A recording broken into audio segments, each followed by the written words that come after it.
Hello again. This video is I'm back to my normal mumbling away into the camera mode. I just wanted to have a general oversight of what I'm doing and what I'm planning for the next coming months. I want to start by just having a quick look at my new lamp.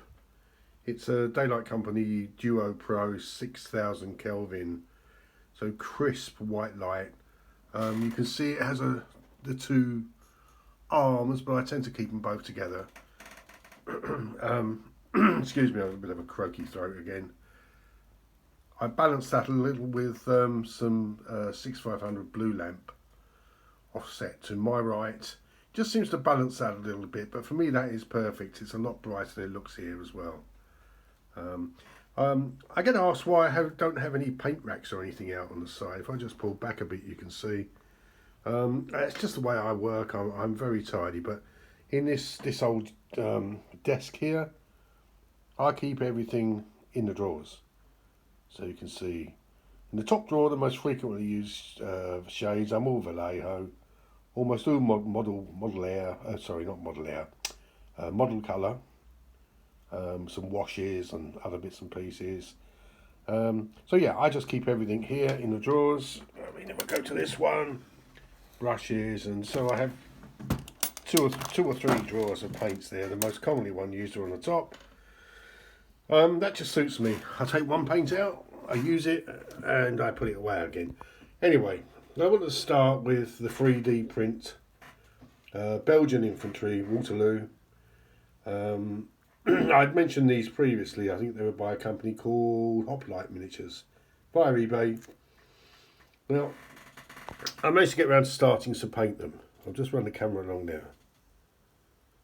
They're a perfect compatible match for the Epic Warlord strips, I have to say that. They're very good. The issue I have found is that the detail, and you can see the straps are a bit, I'm not happy with them. The detail is a bit flat. Coming around the back, I mean, you can actually see it there on the video when I'm sort of just pulled in slightly, but you can actually see, but I've had a hell of a job trying to paint those two straps down the back of the packs to the point where I think, is it worth it?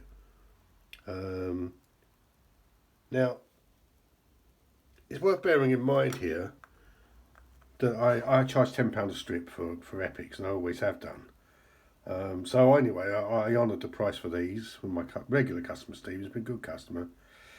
I'm not going to let him down, but effectively it means that you're painting these figures for £1 each. You know, with the Epic strips, I could really bash them out a good standard fairly fast. What I've found with these is that the detail is less raised than perhaps on the Epic strips, where it's slightly more exaggerated. On an AB figure, 18mm figure, which more later, where the detail is crisp, it's very, very difficult to hit those straps cleanly. Anyway, these are the first 8, it's effectively 4 strips, isn't it, really? First go, I'll just run along, you can see, I think at 13.5mm, I managed to get a fair bit of detail in there. Some nice shading to the trousers, all of the facings in. Another thing is hitting the back of the collars. Really, it's almost impossible to do because the blanket rolls are up quite high. Anyway, I think given my the time and money ratio, I'm happy with those. I don't know yet what to do about the backpack, the straps. I had 2 or 3 goes and it was just impossible to get them neat and crisp and tidy. As I say, if I'm doing 18mm figures, ABs, I'm obviously charging a lot more for them. Then I would do it, and plus the fact they are that much bigger and easier to paint. So that's just a bit of a dilemma there to start with those. You can see that I've got the other half of the 1st Battalion here, and again, they look fine when you hold them up like this into the camera. Just put the finger behind it as instructed. but I am having a little bit of a struggle. But I'm going to paint them. I will honour them. So I'm just going to push them to one side while I talk about something else I'm doing. I decided that I wanted to do something for myself in the new year, but I wanted to do a budget project, just out of, just to see what can be done. For somebody starting out in wargaming, say now, wants to do the American Civil War, the American Civil War in, well, the natural choice are epics. But I wanted to do. I've had this set of rules, Fire and Fury. I'm sure we're all familiar with these. 1990, I think I first started playing those, and I thought for a long time I've wanted to do them, but I didn't want to invest in all the figures and everything else again. So I thought, well, how can I do it in using the epics?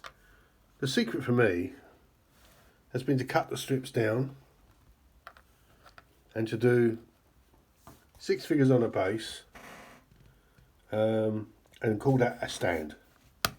So a brigade of 10 stands will have 6 figures on a base on these 6 figures on a base, 10 bases, 60 figures. Looks pretty reasonable as a brigade, doesn't it? So that's what I'm doing. I made a start, really quick paint job on these. I will say, I've trimmed down the kepis. You can see. It is actually quite a quick and easy job. Using a craft knife, cut from the top, minding your fingers. It's quite an easy job. So I just wanted my Union troops to cut down kepis. All of the command strips, the command base, I decided just to make my own from the standard strip rather than use the ones. I don't like the command strips on the ACW, so I made my own. These are metal steel pins, one in each side for the standard bearer. You can see that will cut away the musket. Officer in the centre, he has a sword across his shoulder, and that works pretty well for me. I can use slightly larger flags as well, which I have on order from Wargame Designs. And I decided to start with maybe 35 odd bases per side. I'm just going to go into the Confederates, push the lamp back a bit so you can see them. I'm really, it's a very quick paint job. Very quick paint job. And one thing I did decide, when I was painting these, how close I can get in on those for you. You can see the command bases and things, and sort of a contrasting grey butternut. Couple of guns cut down to fit the smallest bases I could get them onto. And they took me a week spare time painting to do what I'll call a Confederate division. The idea with this is that I want to miniaturise everything as much as I can, so I can get it played in a smaller space, a smaller table. It really is just a side project for me. I do the commission work comes first, but I'm just so pleased with that. I'm so pleased with how quickly I can knock them out. I'm just starting on the Union bases now. We'll put them back on there. But yeah, they paint up pretty well, pretty quickly. They're effectively little sort of almost like board game playing pieces. You can chuck them around really, with no fear of damage. So that's what I'm doing for myself. I just have this thing that I want to play Fire and Fury again. I used to love the rules, and I haven't played them for years. But but I shouldn't point out it is the original Brigade version. The other quick thing I wanted to mention. Oh, that's how I cut them down. So I take a strip. I cut through the bases, a gentle bend, losing one off the end, so you've got 3 there. Cut down the kepis. They look a lot better when they're undercoated and painted, as I think you'll agree with that. They don't look bad. They're tiny things, aren't they? They don't look bad. Yeah, just cut them down and a quick paint job. I'll probably do those today. Took about an hour and a half yesterday to do those. 6 bases. So there we go. Going forward, I'm going to meet Mark, who commissioned me to paint the Holy Wars project. I'm going to meet him next Sunday in Rochester. We'll have a coffee and I'll hand over the about 250 figures that I've got left here. The majority are already with him. And he has commissioned me to paint British and French Peninsular Napoleonic armies using AB figures, 18mm AB figures, beautiful figures of course, you know, you'll be well aware of those. I think we have about 850 figures in the commission. So that's going to keep me going probably through the year, along with stuff I do for Noel and of course old John. I'm still painting for old John. So there we go. I'm up to 10 minutes for some reason, rambling away there. I'll just pull that out. You can see my little setup there, very tidy. There we are. Very neat and tidy. That's me. That's just the way I am. So anyway, thank you very much if you've watched this far. I'll do the next one probably mid-January when I hope to have more of those 3Ds painted. I've come to terms with the couple of little problems that I'm having with them. But I'll honour the commission, of course. So we'll get there. Yep, okay, I better not ramble on because it's quite a long video, but I'll be back soon with more. I hope it's been of interest to you, and I will be back soon. Thanks very much if you've watched this far. Much appreciated, really do. Thank you. Bye.